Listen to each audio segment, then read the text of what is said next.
fue algo que Dios habló esta semana que estábamos en Cali, hablando con un amigo profeta. Compartíamos una mesa y estudiamos algo que, wow, llamó mucho nuestra atención. Y yo sé que ustedes son hombres y mujeres entendidos en la palabra. Amén, gracias por esa alegría. Repito, sé que ustedes son hombres y mujeres entendidos en la palabra. Por lo que usted y yo hemos aprendido y hemos conocido de la palabra, ¿qué concepto se merece alguien que da una palabra profética, pero no se cumple? Es un falso profeta. ¿Y usted qué pensará si yo le dijera que en la Biblia hay un libro de un hombre que dio una profecía y no se cumplió? Vamos a estudiar algo interesante.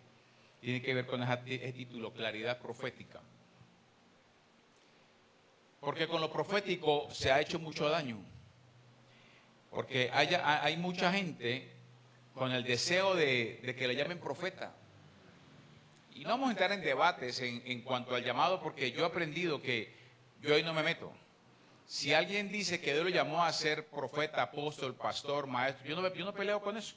Porque es el fruto el que muestra si realmente fue llamado o no a eso. Porque Jesús dijo, por los frutos. O sea, usted conoce a alguien no por los dones, sino por el fruto. Entonces vamos a mirar algo de lo profético hoy para que a usted le quede claridad y esté muy atentos. Para usted tener claridad en lo profético, primero usted debe entender, usted y yo debemos entender cuál es la función de un profeta. Ahora, no vamos a entrar en profundidad hoy porque hay un cambio muy significativo entre un profeta del Antiguo Testamento y un profeta del Nuevo Pacto. Pero en general, vamos a mirar algo general de un profeta, ¿cierto? O sea, la función de un profeta, escuche, va más allá de la simple expresión, así dice el Señor, o predecir el futuro. Cuando uno dice, vamos a tener un profeta, mucha gente todavía, espero que usted no sea de esos, todavía piensa que el profeta es el que va a venir a decir el futuro. No. Usted no necesita un profeta para conocer su futuro. Lea la Biblia. De hecho, colocamos como base eso. El apóstol Pedro dice, tenemos la palabra profética más segura. ¿Cuál es? La Biblia. O sea, la palabra profética más segura es la palabra, la Biblia. Pero la función de un profeta va más allá de entre comillas, predecir el futuro. En la Biblia, escúcheme bien, un profeta ante todo es un vocero de parte de Dios. Es un vocero de parte de Dios. Alguien que ha sido llamado para comunicar fielmente, escúcheme bien, la función del profeta es un vocero de Dios, alguien que comunica fielmente la palabra y la voluntad de Dios a su pueblo. Y ahí voy a hacer un paréntesis.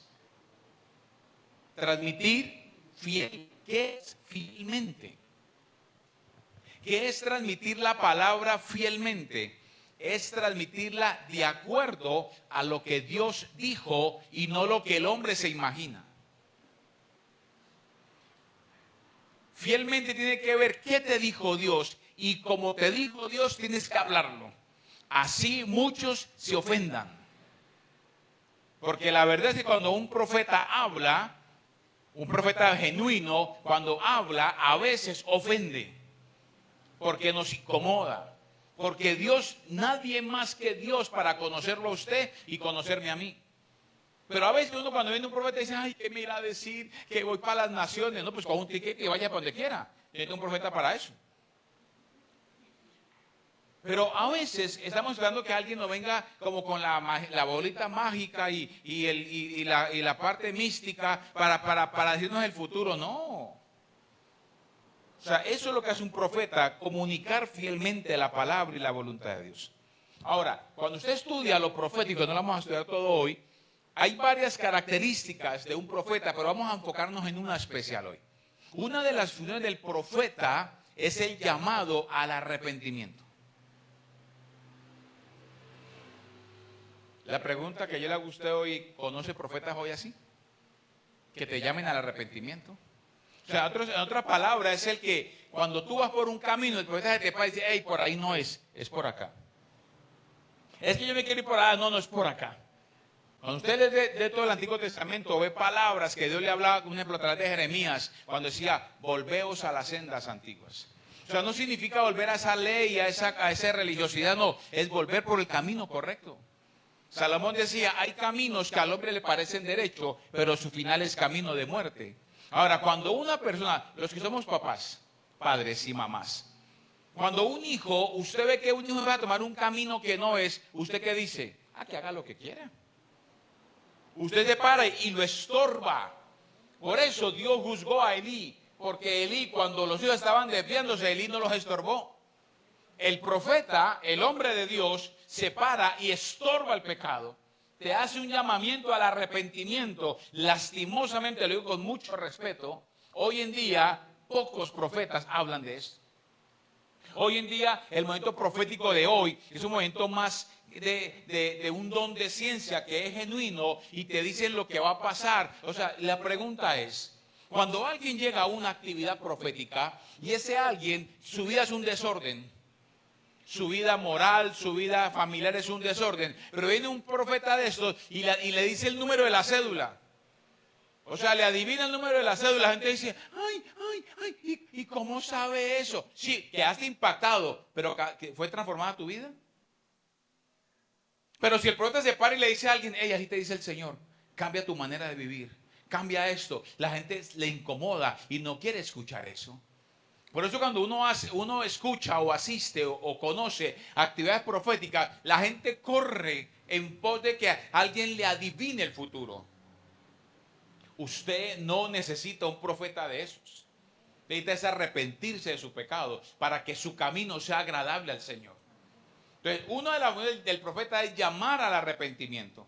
En el tiempo del antiguo pacto, los profetas hacían esto, denunciaban el pecado, denunciaban la idolatría, denunciaban la injusticia y la corrupción. ¿Se acuerdan de un tal Juan el Bautista? ¿Quién era Juan el Bautista? Era un profeta. ¿Del Antiguo o Nuevo Pacto? Del Antiguo Testamento. Aunque está en los Evangelios, Juan fue el último profeta del Antiguo Pacto. Porque el profeta del Antiguo Pacto anunciaba al Mesías y él preparó el camino del Mesías. Él no fue profeta del Nuevo Pacto. Él anunció al Mesías que iba a la cruz. Nunca habló del Cristo resucitado. Él rompió el silencio de 400 años con Israel, proféticamente hablando. Pero aunque Juan está en el Nuevo Testamento, es el último profeta. Por eso muchos se equivocan porque cogen el versículo de Jesús que dice que la ley y los profetas fueron hasta Juan el Bautista. Y se pegan de ahí, pues es que no hay profetas. No hay profetas del Antiguo Pacto porque ya el Mesías vino. No se puede levantar hoy en día un profeta que venga a hablar del Mesías porque él ya vino. Entonces, esa línea profética termina en Juan el Bautista. Pero Juan era un profeta así, que denunciaba la idolatría del pecado. No importó que le cortaran la cabeza. Se le paró frente a Herodes, el tetrarca, el que gobernaba en Israel, y le decía, no es lícito lo que tú haces. Porque tiene la mujer de tu hermano. O sea, le dijo, usted es un fornicario, un adúltero. Tiene la mujer de su hermano. O sea, se le paró en la raya al máximo gobernador romano en su región. No importaba que le cortara la cabeza. La pregunta es, ¿dónde están los profetas hoy así? Que no denuncian el pecado. Que les da miedo pararse frente a una autoridad y decirle, estás mal por esto. Porque algunos se han vendido a la causa. En el Antiguo Pacto uno veía profetas que eran pagados por los reyes para que solo le hablaran lo que ellos querían escuchar. Elías era otro profeta. De hecho, Juan es el que se habla del segundo Elías. No que Elías reencarnó, sino que la unción de Elías vino a reposar sobre Juan el Bautista. Elías se le paró a Acab, al rey de Israel, y se le paró a la bruja de la mujer de Elías, de Acab, a Jezabel. Y le dijo, no está bien, y no le hablaba.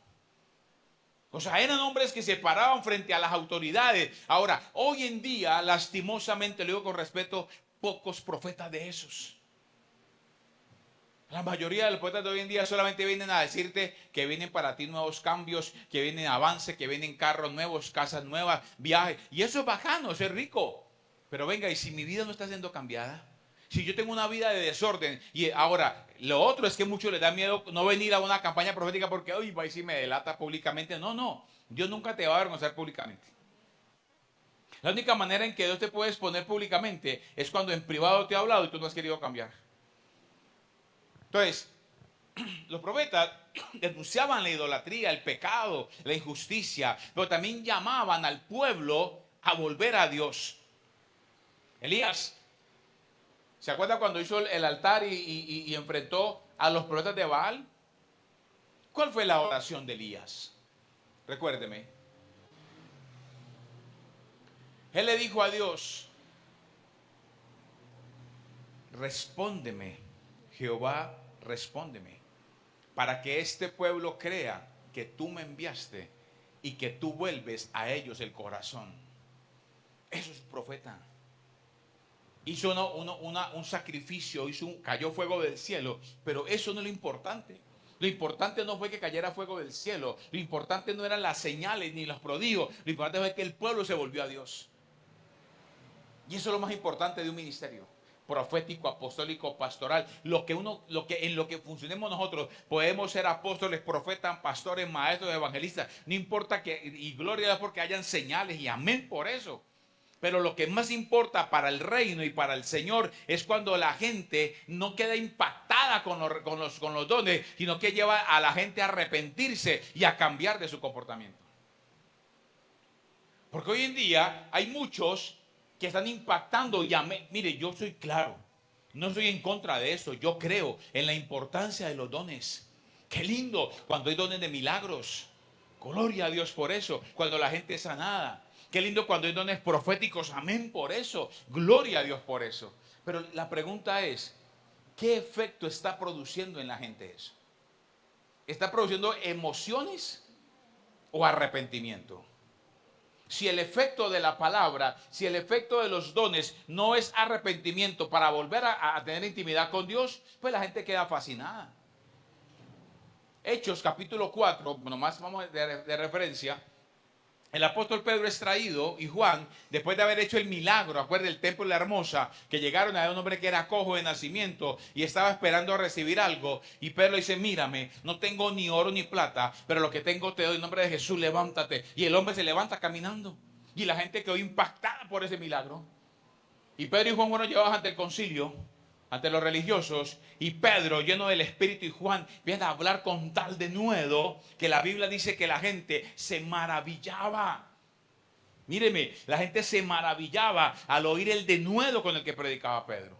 Y reconocían que había estado con Jesús. Pero ¿sabes qué es lo interesante? Que la gente se maravilló, pero no se arrepintió. ¿Qué te sirve a vos? ¿Me sirve a mí? Que venga alguien con dones y impacte a la gente y gente en silla de ruedas se levante. A mí me tocó ver en la iglesia en Cali con la pastora campañas de milagros donde la gente llegaba en silla de ruedas y salía caminando y decían, gloria a Dios, Dios me sanó, y su vida seguía en su vida de desorden. Allá ellos con Dios. Pero lo que yo quiero llevarlos hoy, porque esto apenas la introducción, es entender algo. El propósito de Dios de llamarnos al ministerio, de darnos dones, de ungirnos para hacer la obra del ministerio, no es para nuestro beneficio, no es para nosotros figurar, ni para nosotros ser famosos, no es para eso. Es para que el nombre de Jesús sea levantado y la gente realmente lleve a un arrepentimiento. ¿De qué te sirve, repito, que vos digas, ay, ese hombre sí Dios lo usa? Uy, mira, la hermana se cayó 3 veces y cambió. No, nomás se golpeó, pero no cambió nada. Entonces, ¿de qué sirve eso? Pero cuando Elías hace la oración, dice, para que ellos vean que tú vuelves el corazón. O sea, volvió a Dios. Israel estaba lejos de Dios. Había sido contaminada por la brujería desde el palacio real. Y esa obra del profeta Elías hizo que Israel volviera el corazón a Dios. Amén. Ahora, quiero llevarlos a 2 versículos para arrancar ahora sí. Antiguo y Nuevo Testamento. Para que usted entienda el corazón de Dios y su voluntad. Primero, Ezequiel, capítulo 33.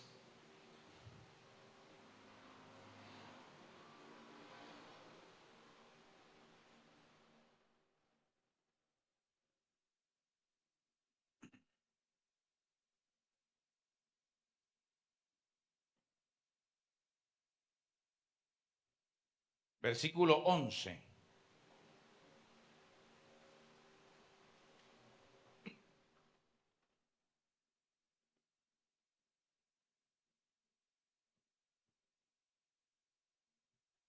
Diles, así le habla Dios a Israel a través del profeta Ezequiel, diles, vivo yo, dice Jehová el Señor, que no quiero la muerte del impío, sino que se vuelva el impío de su camino y que viva. Luego dice, volveos, repite el Señor, de vuestros malos caminos. ¿Por qué moriréis, oh casa de Israel? Imagínate el llamado de Dios a Israel. ¿A qué lo llamó Dios? A que se volviera de su mal camino. Pero empieza diciendo Dios algo del corazón de él. Vivo yo, dice Dios. O sea, mire la manera como lo dice. Vivo yo, dice el Señor, que no quiero la muerte del impío. ¿Tú crees que Dios se goza cuando alguien muere sin Cristo? ¿Se ha visto noticias lo que ha pasado en el Cauca, en el Valle? Los atentados, van casi 20 muertos. Cuando alguien muere sin el Señor en su corazón, ¿tú crees que a Dios le alegra eso? Pero el deseo de Dios dice, yo no quiero la muerte del impío. Pero algunos fuimos enseñados en ese Dios vengativo, ese Dios cruel. Y Padre, mira ese impío que me hizo la que me hizo. Señor, córtalo. Padre, mándalo para el infierno, que se queme, que se chamusque. Venga, ese es el corazón de Dios. Dios no quiere eso, hermano. Pero a veces la iglesia del Señor habla de amor, pero las acciones no tienen nada de amor. Mire, usted y yo somos hijos de Dios. Tenemos el Espíritu Santo en nosotros. En la Biblia yo no encuentro, o al menos no lo he encontrado, si está, dígamelo por favor, un versículo que diga que yo puedo maldecir a alguien.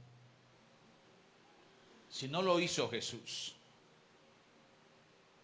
Ayer leíamos con la pastora el texto de 1 de Pedro 2. Dice que Jesús, dice, cuando lo maldecían, no maldecía. Y cuando lo vituperaba, no amenazaba, sino que encomendaba su causa al que juzga justamente.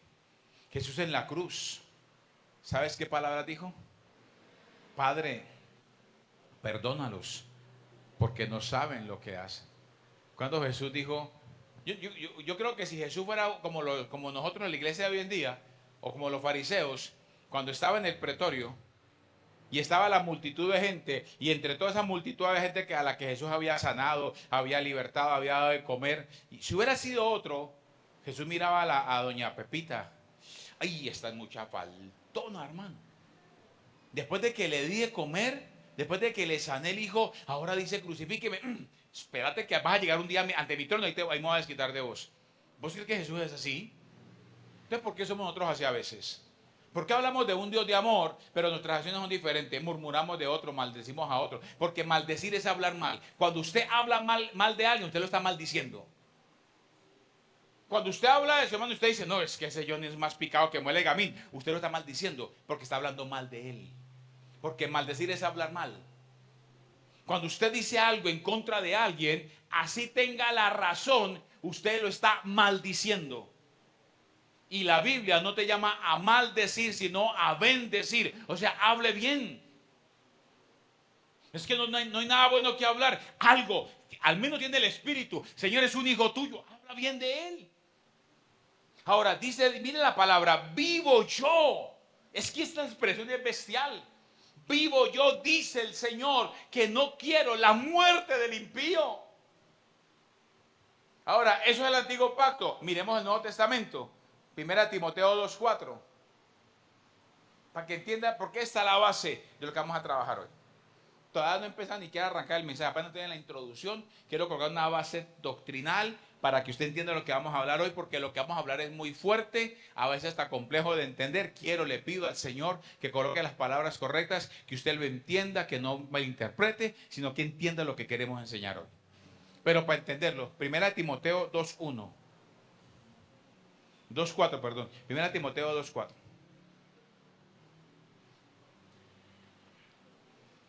Dice Pablo le dice a Timoteo, hablando de Dios, el cual quiere que todos, ¿cuántos hombres? Dígalo, ¿cuántos hombres? Todos los hombres sean salvos y vengan al conocimiento de la verdad. ¿Qué es la verdad? Cristo. Al conocimiento de Jesús. Mire, Él quiere. Pero nos equivocamos nosotros cuando oramos. Él quiere. Padres, mamás, papás, mamacitas y papacitos. No levante la mano, no puje, nomás chille por dentro. ¿Cuántos de ustedes, cuando un hijo nació o una hija nació, usted dijo, ay, yo quiero que mi hijo o mi hija sea tal cosa? Pero su hijo creció y tomó decisiones y se fue por un camino antagónico al que usted deseó. ¿Qué siente el papá? Siente dolor. Pero tu hijo, escúchame, tu hijo no está obligado a hacer tu deseo. Como usted, que es papá, que un día fue hijo, tampoco cumplió el deseo de su papá. Yo le hablo de mi experiencia. Yo con mi viejo, con mi papá, tuve una muy buena relación, mi pana. Pero yo sé que yo a él le causé una decepción. Mi papá, él trabajaba con el gobierno en los talleres y él se volvió, pues eso hace muchos años atrás, él reparaba carros, o sea, pintaba carros. Entonces, él les quitaba los golpes, él es un tenso para eso. Cuando él sale pensionado, jubilado, porque sale jubilado, él montó un taller en la casa. El sueño de él era que yo me hiciera cargo de ese taller. Y no me dejaba descansar. A las 6 me levantaba el hombre sin plata y me ponía a trabajar con él. Y a lijar carros. Vea, a mí me tocó que orar. Mentira, orar, yo no conocía al Señor. Me tocó que respirar. Yo no sé si le pedí o no a Dios. Hasta que un día le dije a mi viejo, le puedo decir una cosa con todo el cariño. Me dijo, dígame, a mí eso no me gusta. Venda ese taller. Eso no es para mí. Y él nunca fue conmigo a áspero, nada así, pero con prudencia me dice, mijo, me metió una psicología toda rara, y yo no le como de psicología a usted, papá. Me decía, ¿usted qué prefiere? ¿Trabajar para usted mismo o estar toda la vida trabajando para otros? Si usted entiende esto, usted en 10 años ya tiene su vida asegurada. Me metió una psicología y le decía, no importa, véndalo. Y sé que eso para él fue un dolor. Nunca me lo dijo, pero sé que para él le causó un dolor. Porque era el deseo de él. Yo no estoy obligado a cumplir el deseo de mi papá ni de mi mamá. Pero acá Dios dice, yo deseo. Dice, él desea. O sea, ¿tú crees que nace alguien y Dios dice, uy, ojalá para el infierno? No, no. Él desea que todos los hombres sean salvos. Es el deseo. ¿Se cumple? No. Porque eso es un regalo que es por invitación. La salvación no es impuesta ni es heredable. Papás, tus hijos necesitan nacer de nuevo, porque Dios no tiene nietos, tiene hijos. Que soy hijo de pastor, tiene que nacer de nuevo, mijo. Entonces dice, yo deseo. Dice, mira lo que dice, el cual quiere, Dios quiere que todos los hombres sean salvos. Él quiere, pero no se va a hacer, porque no depende de él. Dios no te da libre albedrío. Entonces, nosotros no oramos mal. Pero cogemos la Biblia. Yo escucho gente que dice, Señor, tú has dicho en tu palabra que tú me vas a prosperar en todas las cosas. No ha dicho eso. Él dijo, amado, yo deseo. Es un deseo de Dios. Él desea que usted sea prosperado en todas las cosas. Él desea que usted tenga salud. Ahora, Dios puede querer que tenga salud. Si usted no se cuida, si usted no come saludablemente, si no hace ejercicio, si no descansa, si usted se alimenta a punta de vitamina H y tapa las arterias, no le eche la culpa al diablo de un paro cardíaco. Es que usted no cuidó el cuerpo mismo. Dios puede desearlo, ¿cierto que sí? Él lo puede desear. La pregunta es, ¿y usted lo está haciendo? Entonces, yo deseo, dice Dios, ahora dice Pablo, el Señor quiere que todos los hombres sean, o sea, vamos hacia esa base. Quiero que tengan presente porque todavía no vamos a empezar el mensaje. Esta es la introducción. Quiero colocar una base para enseñar lo que va a enseñarle hoy. Es entender que el corazón de Dios está en que todos los hombres sean salvos. Y viene el versículo más conocido de toda la Biblia. Que usted necesita Biblia para leerlo. Juan 3:16. ¿Qué dice el versículo 16 de Juan 3? Porque de tal manera amó Dios al mundo que dio a su Hijo unigénito para que todo aquel que en él cree no se pierda, mas tenga vida eterna. Pero ¿qué dice el 17? Nos quedamos ahí nomás. ¿Qué dice el 17?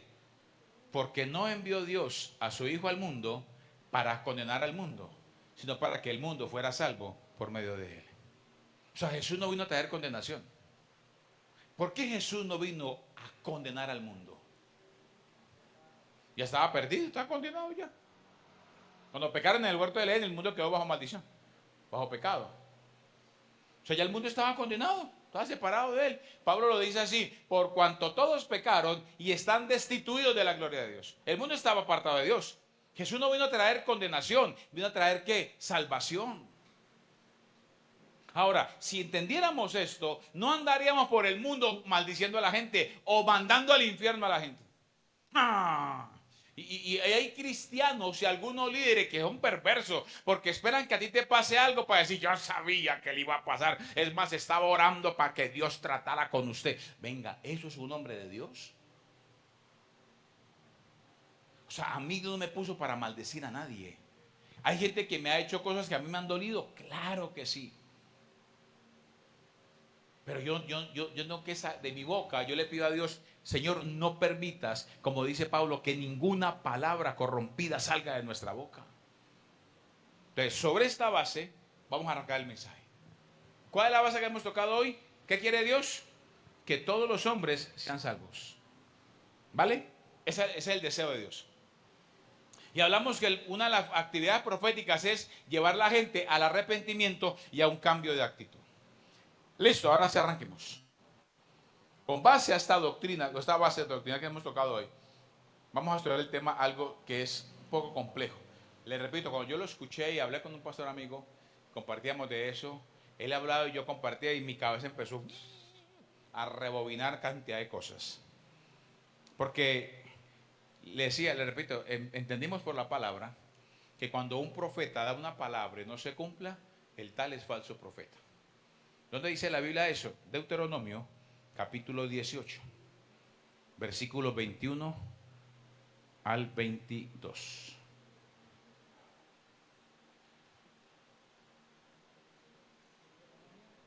(18, 21 y 22).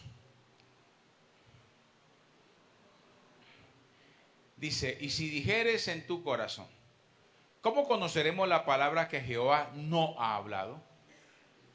El Señor dice, si el profeta en nombre de Jehová, si el profeta hablare en nombre de Jehová y no se cumpliere lo que dijo, ni aconteciere, es palabra que Jehová no ha hablado. Con presunción la habló el tal profeta. No tengas temor de él. Ahora, ahí dice que es falso profeta.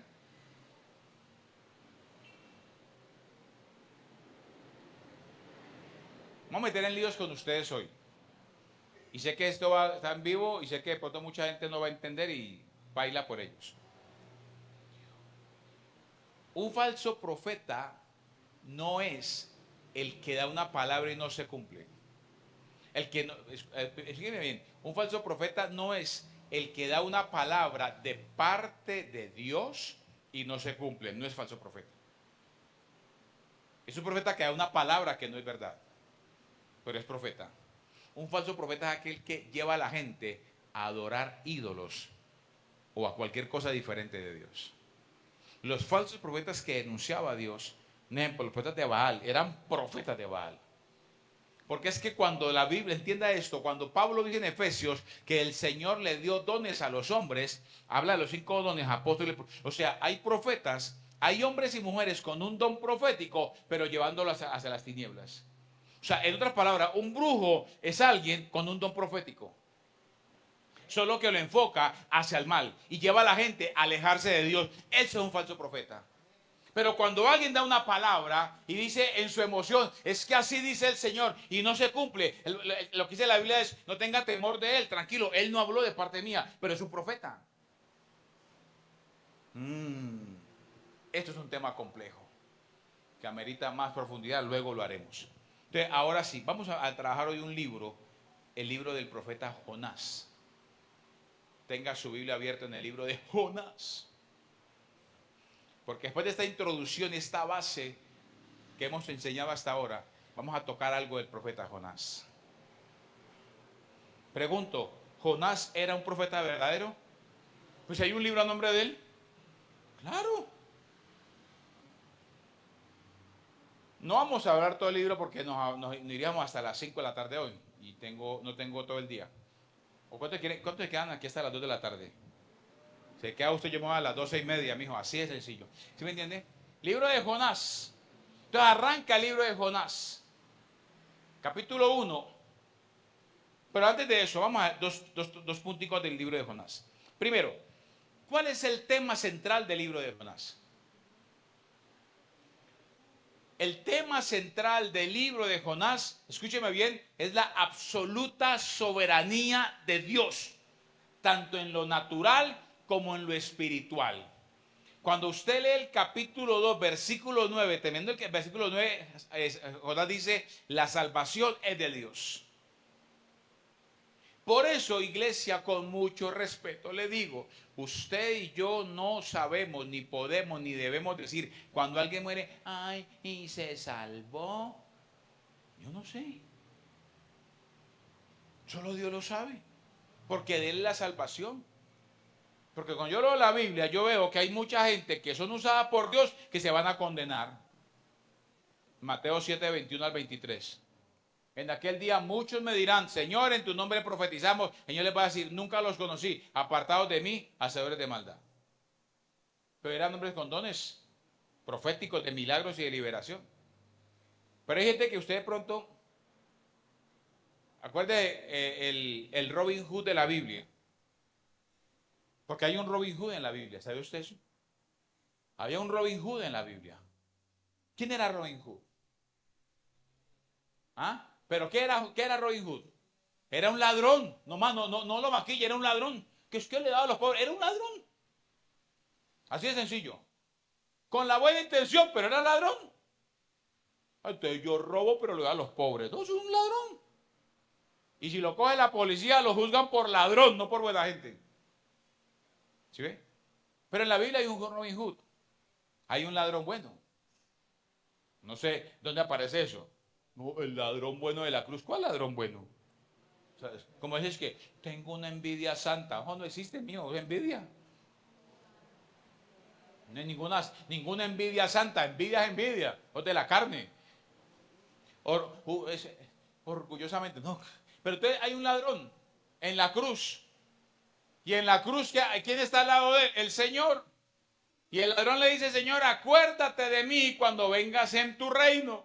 Mientras el otro se burlaba. ¿Y Jesús qué le dijo a él? Jesús llegó a los discípulos en la cruz y dijo, muchachos, Juan, venga, Pedro, venga, hagan favor, bájenlo a él, vayan, háganle un curso de discipulado, bautícenlo y que diezme para ser salvo. No, Jesús le dijo, hoy estarás conmigo en el paraíso. Nosotros hemos llenado esto de la cantidad de requerimientos. Cuando el etíope iba en el carro hablando con Felipe, el reino, y él le dijo, ¿qué impide que sea bautizado? Nada, pasa, hay un charco al agua, amigo. Pero nosotros no tenemos que hacer un curso de 6 meses para bautizarse. ¿Quién dijo eso? Entonces, Jonás dice, la salvación del Señor. El ladrón de la cruz recibió salvación inmediata. Porque Dios la determina. O sea, Él está en el corazón, Él desea eso, Él la determina. Pero nosotros decidimos, porque es que es un regalo. No. Yo puedo alejo darle un detalle. ¿Sí me entiende? El recibo para que pague el recibo de la luz este mes. ¿Sí me entiende? Pero yo le doy el regalo, él decide si lo recibe o no lo recibe. Y así es Dios. Dios, el regalo de la vida eterna está para todos los hombres, pero muchos lo han rechazado. Por eso Juan dice, a lo suyo vino y los suyos no lo recibieron. Y los hombres amaron más las tinieblas porque lo rechazan. Entonces vamos a mirar algo de Jonás. El tema central, la absoluta soberanía de Dios en lo natural como lo espiritual. El mensaje de Jonás resume algo evidente, que es la liberación inmerecida de el profeta y de la liberación inmerecida de Nínive en el juicio. Es el tema central, la soberanía absoluta del Señor. El propósito del libro de Jonás, hoy es más clase que mensaje. El propósito del libro de Jonás es enseñar al pueblo de Dios la responsabilidad que tenemos de llevar el mensaje del reino al mundo y demostrar la obra redentora de Jesús. Usted está llamado, iglesia. Hoy usted se embaló con Dios. Porque usted está llamado a llevar el mensaje al mundo. De nada sirve, o más bien de poco sirve, que nos encerremos aquí a orar y a clamar. Señor, cambia Medellín. Señor, trae un avivamiento sobre Medellín. Cuando salimos y predicamos. ¿Cuándo fue la última vez que tú le predicaste a alguien? No conteste.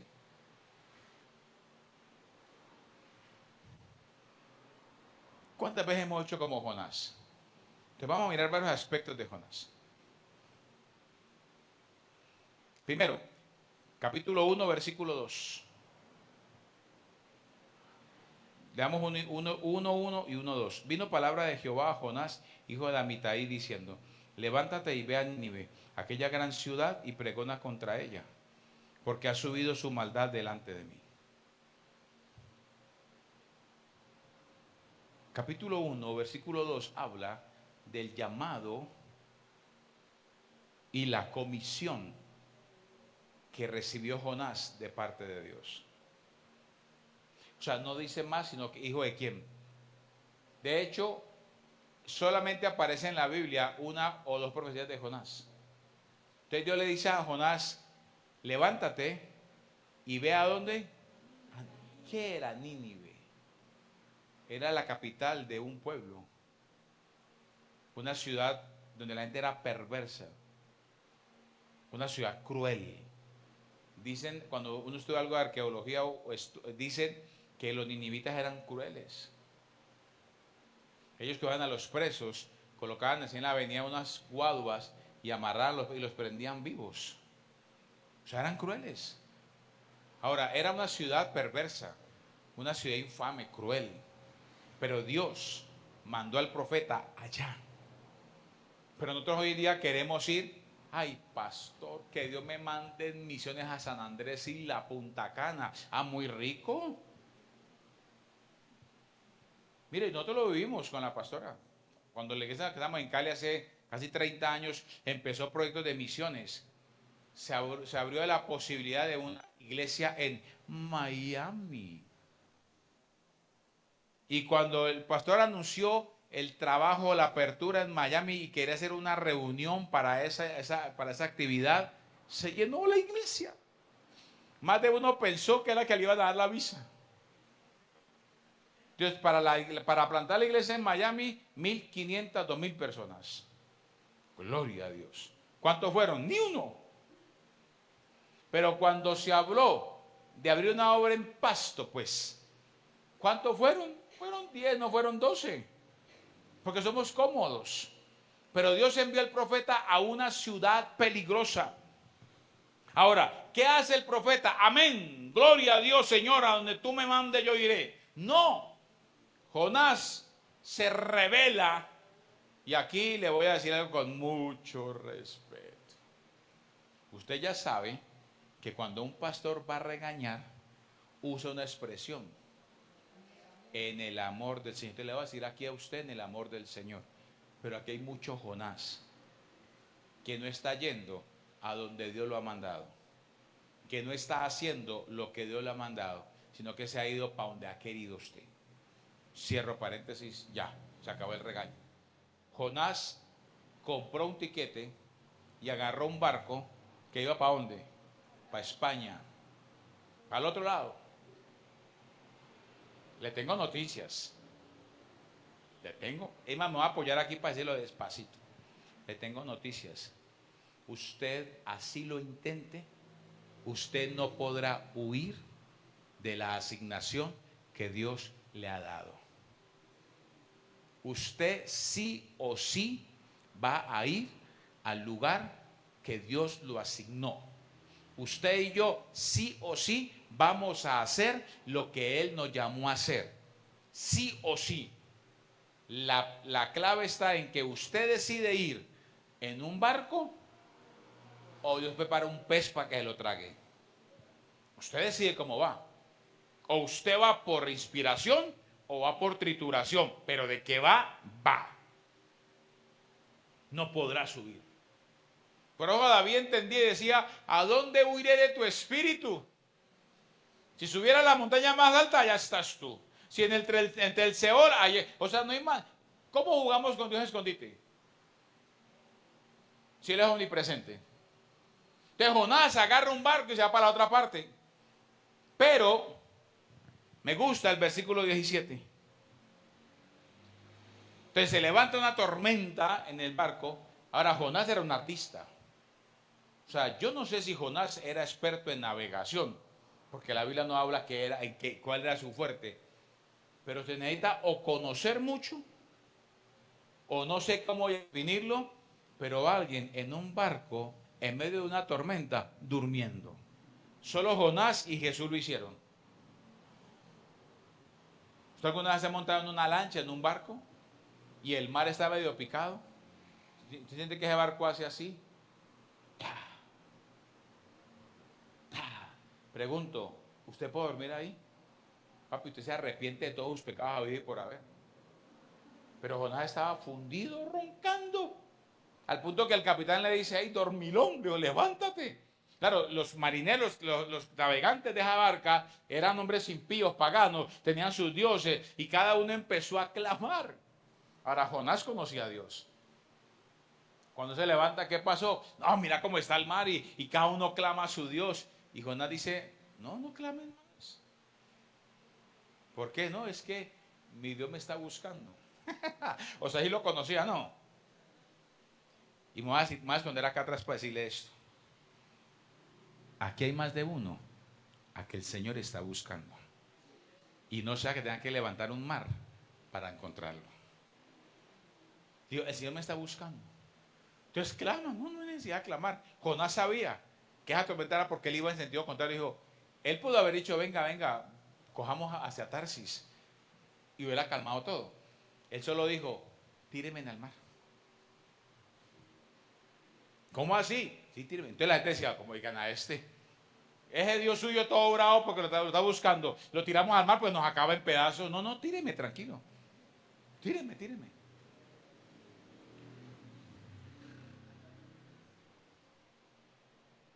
Wow.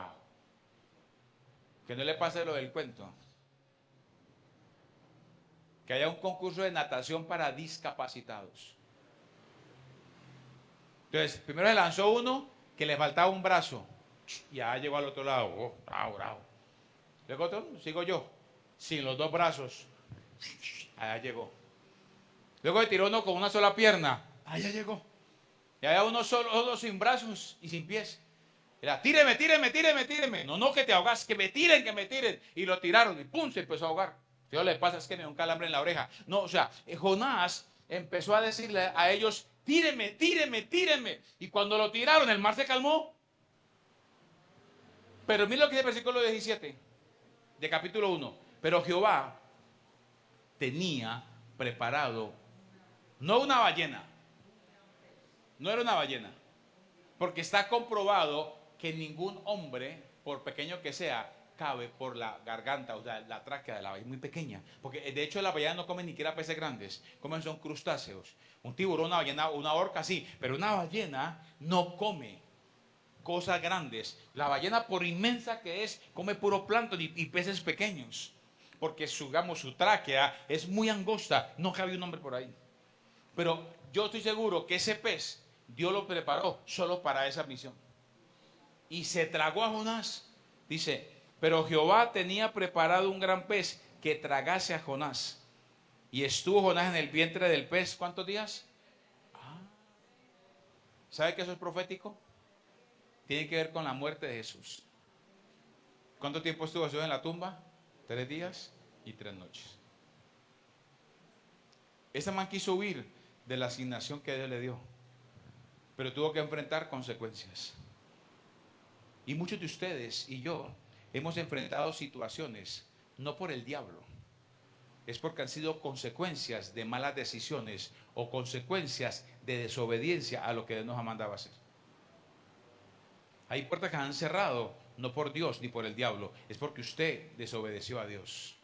Y no estoy hablando de sellos de juicio, no, que son consecuencias a mis decisiones. Entonces ya hablaba con en Cali, yo le decía, hijo, si fuera que yo, Fernando, tomara una mala decisión y solo yo asumiera las consecuencias, vaya y venga. Porque yo tengo una cola, yo tengo una esposa y tengo unos hijos. Y tengo una iglesia que Dios me dio para cuidar. Y una mala decisión de un pastor puede acabar con una iglesia. ¿Cuánta gente hay que un día caminó con el Señor y hoy no quieren saber nada porque un hombre de Dios o una mujer de Dios le dio mal ejemplo, mal testimonio, los maltrató, los abusó o los hizo daño? ¡Wow! Allá él con Dios. Pero Jonás dice que fue lanzado y Dios, dice, tenía preparado un gran pez. ¿Sabe qué significa eso? Gracia. ¿Será que para Dios era muy complicado que se ahogara Jonás? ¿Será que no había más gente en Israel que pudiera ir? Pregunto, ¿será que no había más gente en Israel? Claro que sí. Solo que a Dios le plació que fuera Jonás. Por eso usted tiene que decir, como decía Isaías, Señor, heme aquí, envíame a mí. No como unos que, Señor, heme aquí, envíalo a él. No, si Dios te llamó a hacer algo, Dios es contigo que lo va a hacer. Se lo digo yo, que lo tuve que experimentar. Cuando Dios me llamó al ministerio, yo dije amén, pero nunca caminé en eso. Seguí congregándome y Dios, como es paciente, Él esperó que yo activara mi llamado. Como nunca lo activé, entonces Dios empezó a cerrar puertas. Y todo se cerró. El último trabajo secular que tuve yo, trabajé hasta el 15 de enero de 1997. Hasta ahí trabajé yo secularmente. Mi amada esposa estaba en embarazo de Tatiana. Tenía 8 meses de embarazo. Tati nace al mes y medio, el 28 de febrero del 97. Yo ya llevaba mes y medio sin trabajar. Llevamos mes y medio sin un peso de ingresos. Y nació Tatiana y yo seguí en las mismas. Se acabó enero, febrero, se acabó marzo y nada. Hasta que por allá en abril, un pastor amigo que ya partió de Dilson, me hizo, fue a la casa y nos visitó, nos llevó una bendición y me dijo a mí, Fer, ¿no será que Dios te quiere trabajando en la obra de Él? Después de varios años. ¿Y sabes qué le dije yo? ¿Será? Me dijo, habla con el pastor. Yo listo. Y me fui al otro día con mi hijo, con Diego Fernando, con el pelirrojo. Llegamos a la iglesia. Como yo estaba acostumbrado con el pastor a hablar cuando quería con él, pues yo estaba acostumbrado a eso. Llego yo a la iglesia y estaba el guarda ahí en la portería, Raulito. ¿Qué hubo, Fer? Yo, ¿qué hubo? ¿Qué necesitó el pastor? Ah, bien, pues siga. Yo seguí, normal. Subí a la oficina de la secretaria Anita. ¿Qué hubo, Anita? Hola, Fer. ¿El pastor está ocupado? Sí, ya, pues ya te atiende. Cuando el pastor, Fercho, ¿qué necesita? Venga, siga. Pum. Y yo estoy en la oficina con Diego. Para mí hasta ahí todo era normal. Cuando yo empecé a servir a Dios en la iglesia, yo entendí que fue Dios, que no era normal que yo llegara donde Él tan fácilmente. Y le digo al pastor, me pasa esto. Y Él, en su gracia, Él se ríe. Pero no en burla, sino en alegría. Me decía, con la risa me decía, hasta que lo entendió. Me dice, vengas a trabajar con nosotros, aquí en la iglesia. Yo cuando servía secularmente servía en células, yo lideraba células. Y yo, ahora me pueden liderar células. Me dijo, no, te necesito en la seguridad. O sea, yo era el gerente de seguridad, yo era el vigilante de la iglesia. Y empieza Dios a tratar mi orgullo ahí, hermano. Era el pez que Dios preparó para matar mi orgullo. Y para el 30 de abril de ese año, ese es mi primer salario, lo que yo recibí, yo casi lloro con el cheque. Yo decía, ¿esto para qué me sirve? Porque sumado el mes ni para la renta me alcanzaba. Menos pensar en pañales o algo para la niña o para nosotros. Pero ese día Dios me habló y me dijo, te voy a enseñar a depender de mí. Y hace 28 años que estamos dependiendo de Él. En 28 años no hemos trabajado en nada que no sea la obra de Él. Y la vez que lo hemos intentado, Dios nos ha cerrado todas las puertas. Y ya con mi amada entendimos que no estamos llamados para hacer nada más. No juzgo ni critico a los que trabajan, pastores que trabajan en otras cosas secularmente, no critico eso. Pero en nosotros, con mi esposa, el diseño de Dios es solamente dependemos de Él. ¿Y quiere que le diga qué ha pasado? Que en 28 años hemos dependido de Él. ¿Que anda en momentos difíciles? Sí. Pues le puedo decir esto con todo el cañón delante de mi Señor. Que han habido momentos dificilísimos. Pero nunca en 28 años, ni la pastora, ni los muchachos, ni yo, hemos acostado con hambre. Dios ha sido fiel. Han habido momentos difíciles que uno dice, Dios mío, ¿qué vamos a hacer? Pero algo hace el Señor. Ese fue el pez que Dios preparó para mí. ¿Pero sabe por qué lo preparó? Porque yo no había entendido a qué me llamó el Señor. Puede que usted no tenga un llamado a servir como pastor y como líder. Ahora, la otra cara es, si usted no fue llamado como pastor, no se meta a pastor porque va a chupar del bulto. Pero ¿qué te ha llamado Dios a hacer? ¿Dentro del reino o en tu trabajo secular? No trates de huir, porque si tú huyes, Dios va a preparar un pez que te va a tragar. Jonás estuvo 3 días ahí. En el capítulo 2, maravilloso, habla de la oración de Jonás. No vamos a leerla toda.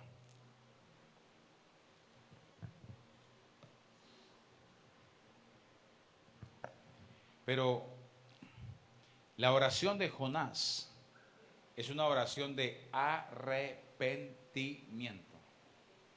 O sea, imagínese esto. ¿Quién de aquí sufre de claustrofobia? Ninguno, gloria a Dios por eso. ¿Usted de pronto cree que no sufre? Hasta que enfrente un episodio así. Mire, hace como 2 meses o menos, llegamos al apartamento con la pastora. Yo tenía una reunión con mi mentor, el pastor David Corfield, y mi teléfono se me iba a descargar. Entonces entramos rápido al apartamento para conectarme y conectar el teléfono. Cuando llegamos, ¡pum!, no había energía. Yo, chispas. Y el teléfono de mi pati, que estaba cargado, se había quedado en el carro. Entonces me tocó que bajar, vimos en un piso 17, al parqueadero por el celular. Cuando miraba que no había energía, sí estaba la planta prendida y está trabajando el ascensor. Yo, gloria a Dios, me bajé en el ascensor. Cogí el teléfono y empiezo a subir. Cuando iba subiendo un piso, se apagó. Y quedé yo encerrado en el ascensor. Solito. Me acordé del burro de Shrek. Estoy solito. O sea, así. ¡Pum! Se prendió la luz de emergencia. Yo hundí el botón de emergencia y el guarda, don Fernando, ya, y al ratico, ¡pum! Se prendió la planta y se prendió el ascensor, pero no sube, no que otra vez bajó y se queda abajo. Yo de avispado, dije, ya llegó la energía. Piso 17, ¡pum! Otra vez se apaga. Yo, ay, santo es el que vive. Yo no sé si estaba zarado porque estaba encerrado, porque no puede estar en la reunión. Otra vez 5 minuticos, otra vez se prendió y ahí sí cuando bajó, yo aquí me quedo otra vez. Ya cuando abre abajo en el sótano 4, ya había energía. Entonces una muchacha estaba viendo, no, acabó de llegar la energía, aún ahí subí. Pero es interesante eso. Ahora, Pégese una en película, un momentico. Vamos a hacer un ejemplo. Usted va a cerrar sus ojos y va a pensar en Jonás, pero a Jonás le pone su nombre. Usted es Jonás. Cierre sus ojos. Y piense que usted está 3 días y 3 noches dentro del vientre de un pez, donde no hay luz, donde no hay nada. Que si usted abre los ojos, ¿qué encuentra? Tinieblas. ¿Usted estaría tranquilo? Usted está vivo. Jonás estaba vivo. ¿Será que Jonás se angustió? Claro. Ahora imagine a qué olía Jonás. Los ácidos gástricos de un pez. ¿Cuántos de ustedes sería, abran sus ojos, cuántos de ustedes sería capaz de un domingo venir a la iglesia y no se aplique loción? Échese aceite de hígado de bacalao. ¿A qué huele eso? Así como huele, sabe. Algo así olía Jonás. 3 días en el vientre del pez. ¿A qué olía? Allá él hace esta oración. Y en esta oración vemos a un hombre que entiende su condición.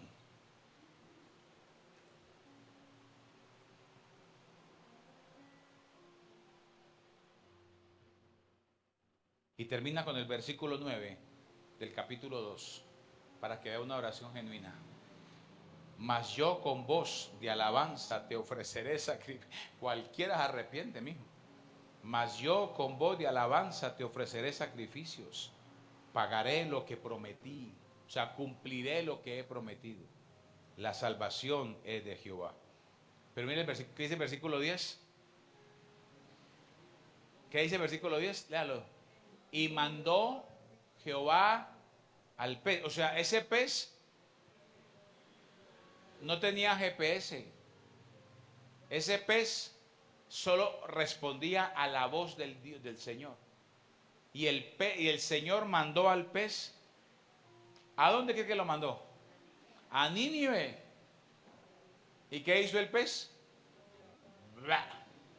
Vomitó a Jonás. Ahora imagínate. No quería ir a Nínive, pero Dios lo mandó. Y Dios lo llevó. Ojo, que no sea usted como Jonás, que no tenga que vomitarlo y llevarlo a la brava donde usted no quiere ir, por las buenas. Y el pez vomitó a Jonás. Ahora imagínate la gente de Nínive cuando ve ese cuadro. Este man salió de ese pez. Y viene el capítulo 3, y aquí vamos a trabajar hoy. Vino palabra de Jehová por segunda vez a Jonás, diciendo: levántate y ve a Nínive, aquella gran ciudad, y proclama en ella el mensaje que yo te diré. Ahora, hasta ahí, usted y yo no sabemos cuál fue el mensaje de Jonás. Solo le dijo: diles el mensaje que yo te voy a decir que digas. Mire, ¿por qué somos tan tercos los seres humanos? ¿Por qué un pez es más obediente a Dios que nosotros? ¿O por qué una mula, como le pasó a Balaam, tiene mejor visión que muchos profetas? Porque no razona, solo obedece. Y a veces es bueno razonar, pero a veces con Dios la razón es un estorbo. Ay. Ahora, viene el mensaje de Jonás, versículo 3. Y se levantó Jonás y fue a Nínive, conforme a la palabra de Jehová. Ahora está obedeciendo. Y era Nínive ciudad grande en extremo, de 3 días de camino. Y comenzó Jonás a entrar por la ciudad, camino de un día, y predicaba diciendo, aquí está el mensaje de Jonás. ¿Cuál es el mensaje de Jonás? De aquí a 40 días, Nínive será destruida. Pregunto, ¿ese mensaje que está dando Jonás, se lo inventó él? ¿Quién se lo dio? Dios. Listo. El mensaje se lo dio Dios. ¿Qué predicó Jonás? ¿Cuál es el mensaje de Jonás? De aquí a 40 días, Nínive será ¿qué? Destruida. Viene la gran pregunta. ¿Se cumplió esa palabra? ¿Ah? ¿Ok? No, exacto. Pero la pregunta es, ¿se cumplió esa palabra? No. Ahora, en la historia, ¿Nínive fue destruida? Sí, en el tiempo de Amós, pero no los 40 días. Ahora, Jonás no dijo dentro de 40 días, sino de aquí a 40 días. O sea, que había un plazo de Dios acabar con Nínive. Podía ser el día 1 o el día 40. Ahora, ¿por qué? Es una diferencia decir dentro de 40 días. Digo, de aquí a 40. Puede ser ahora, puede ser en 40 días. Esta ciudad va a ser destruida. Entonces, la pregunta es, ¿se cumplió la palabra? No. Entonces, ¿Jonás era un falso profeta? No. Solo que Jonás, aunque creía conocer a Dios, porque una cosa es conocer a Dios y otra cosa es entender a Dios. Jeremías capítulo 9 dice, no se alabe el sabio en su sabiduría, ni el rico en sus riquezas, ni el valiente en su valentía, mas alábese en esto el que se hubiere de alabar, en entenderme y conocerme que yo soy Dios. La pastora decía ahora nuestra visión, conocer a Jesús, amén por eso. Pero tenemos que ir más allá de solo conocer como información, es entender el corazón de Dios. Entonces, la palabra que Jonás dio no se cumplió. Ahora, ¿qué efecto provocó o qué efecto produjo la palabra en Nínive? Arrepentimiento. Entonces vamos al concepto que hablamos ahora en Ezequiel y en Timoteo y lo que siempre dice el Señor, yo no quiero la muerte del que muere, no quiero la muerte del impío. O sea, el plan de Dios es salvación. Ahora, cuando el pueblo reacciona con arrepentimiento a la palabra, Dios dice no.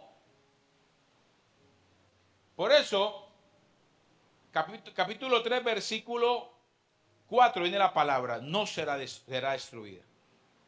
Ahora, en medio de eso, dice que Dios se arrepintió del mal que había pensado hacer. En el capítulo 3, versículo 10. Y vio Dios lo que hicieron, que se convirtieron de su mal camino y se arrepintió del mal que había dicho que les haría y no lo hizo. Iglesia, ese mismo mensaje está para la iglesia hoy. Como iglesia en general, cuando oramos por un avivamiento, casi siempre damos un versículo base. Segunda de Crónicas 7:14. ¿Se acuerda qué dice? Si se humillare mi pueblo. Esa palabra no es para el mundo. Nosotros hemos entendido mal la Biblia. Eso no es para los impíos, es para la iglesia. Si se humillare mi pueblo, sobre el cual mi nombre es invocado, y se convirtieren, y se apartaran de sus malos caminos, entonces yo oiré de los cielos, perdonaré sus pecados y sanaré su tierra. Nínive, ¿sabe qué experimentó? Un avivamiento. Nínive experimentó un avivamiento. Porque un avivamiento no es solamente una montonera de gente, no, es una ciudad o una sociedad transformada por el poder del Señor. ¿De qué nos sirve que en Medellín se levanten 50 iglesias, cada iglesia de 5,000 personas? Si la ciudad sigue inmersa en la corrupción, en el tráfico sexual, en la idolatría, en todo eso. No, tenemos que cambiar, que la ciudad vea a la iglesia como un referente y está transformada. Eso es un verdadero avivamiento. Pero dice la palabra que vio Dios, y quiero que mire el versículo 10 del capítulo 3. Y vio Dios lo que hicieron, que se convirtieron de su mal camino.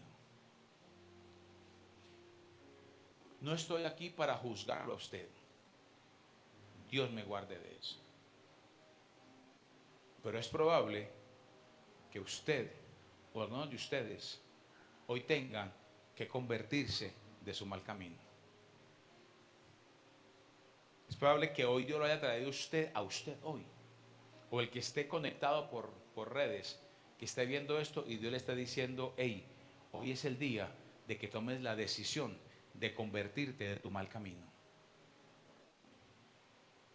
Solo tú sabes cómo estás con Dios. No estoy aquí para juzgarte. Ahora, esta historia nos da una lección importante. El mensaje central del reino es salvación en Cristo Jesús. No estamos para juzgar a nadie. No estamos para condenar a nadie. No estamos para maldecir a nadie. Estamos para traer un mensaje. Las buenas nuevas de salvación. Y el mensaje central de Jesús, ¿cuál era?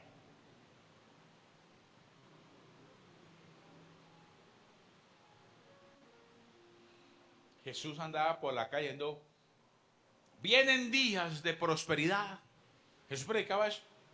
Oh, tus mejores días vienen. Oh, se acabó la escasez. Eso predicaba Jesús. ¿Qué predicaba Jesús? Convertidos y arrepentidos, porque el reino de los cielos se ha acercado. El mensaje central es conviértase y arrepiéntase. ¿Quieres un camino diferente? ¿Quieres un destino diferente?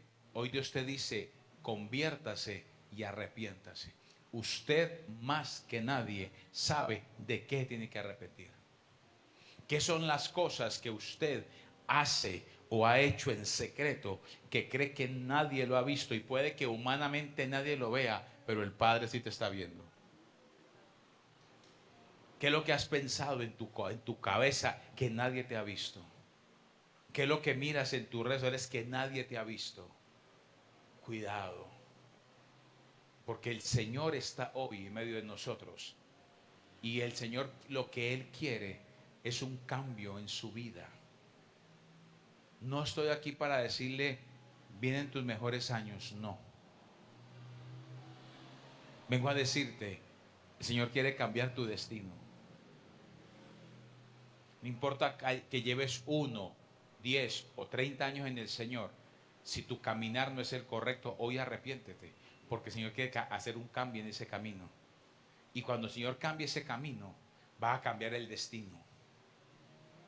No esperes un cambio de destino por obra y gracia.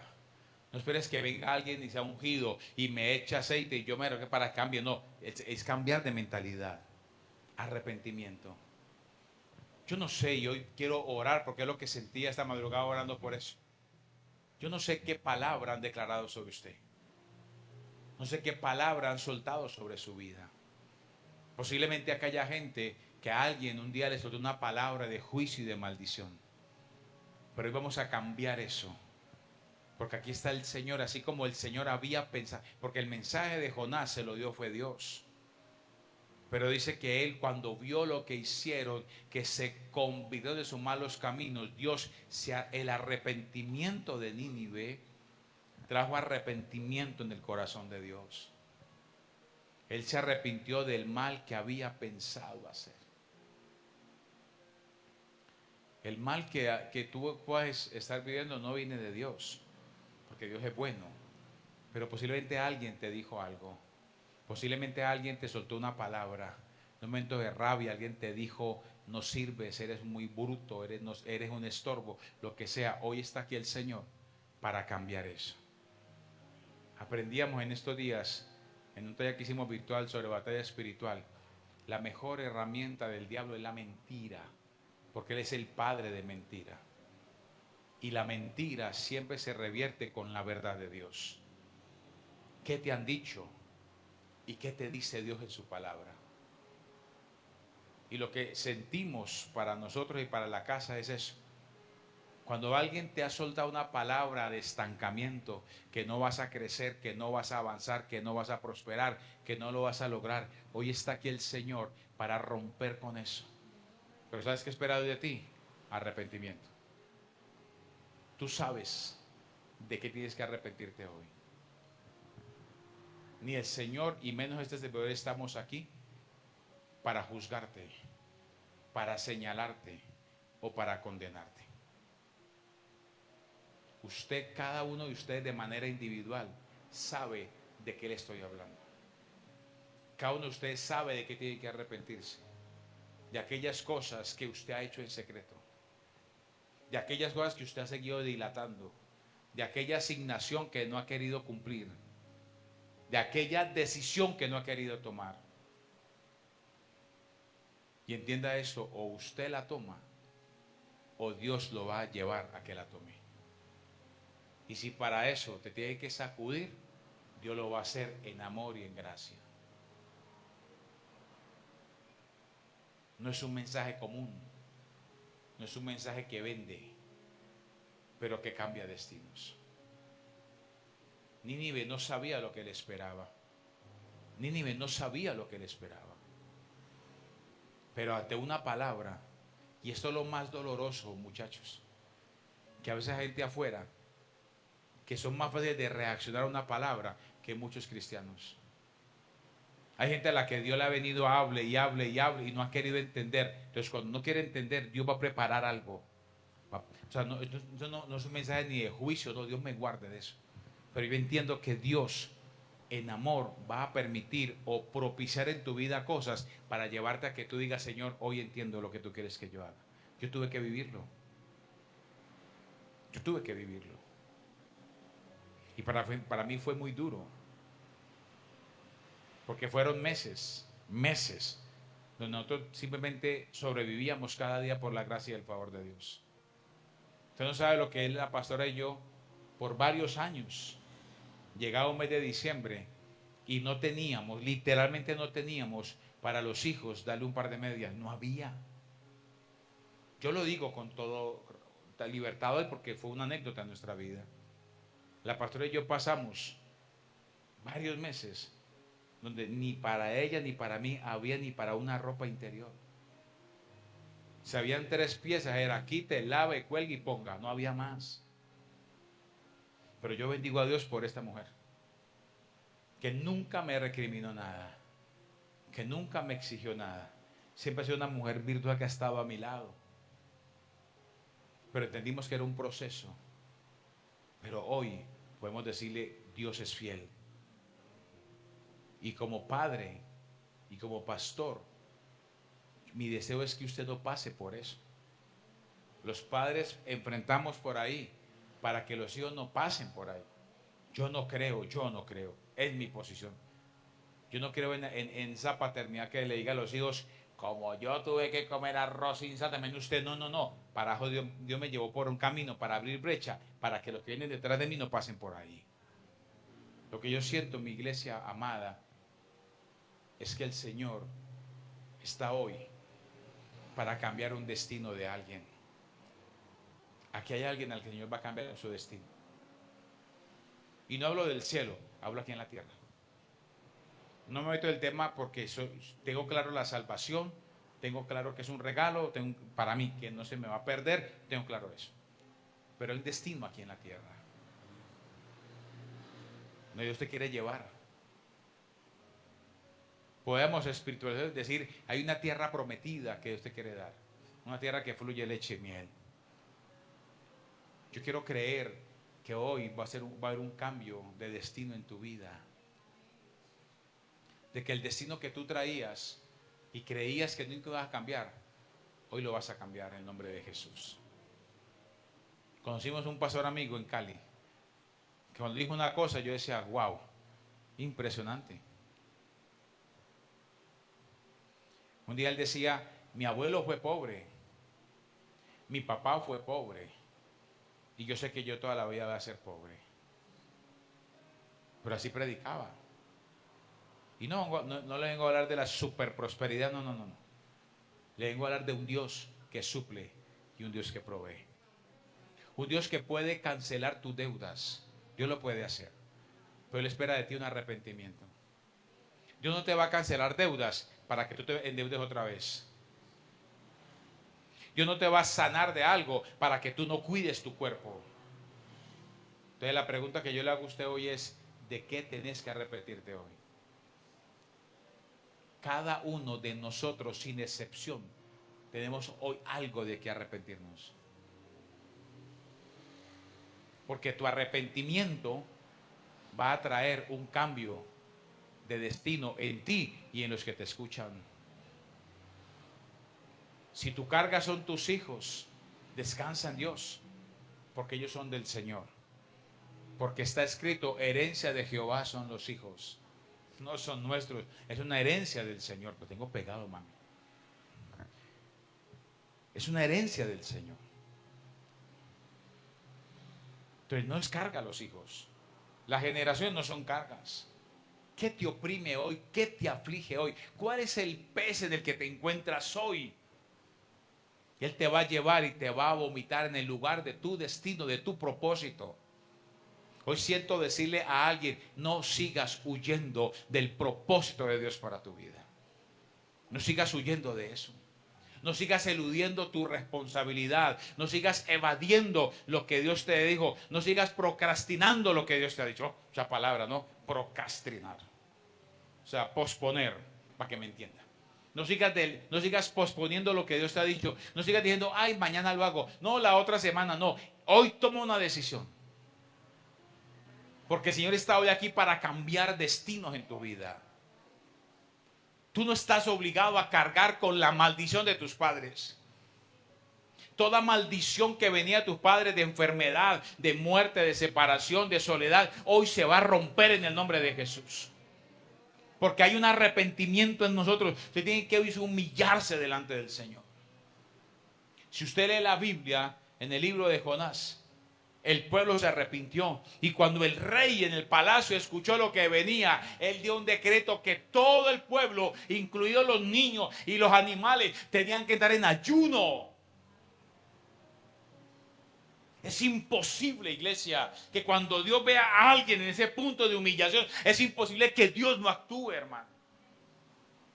Pero usted y yo hemos sido soberbios con el Señor. Porque nos hemos cerrado a lo que yo piense, no me parece. Si a usted no le parece, el problema suyo. Pero Dios está hoy para cambiar todo ese destino. No importa lo que tu casa se haya movido, no importa el ocultismo, la brujería, la hechicería, no importa quién se levante contra ti. La Biblia dice, si Dios es por nosotros, ¿quién contra nosotros? ¡Wow! Entonces venimos orando fuerte con esto. Porque luego, lo que es un tema mucho más de liderazgo. Pero hablábamos con unos profetas acerca del capítulo.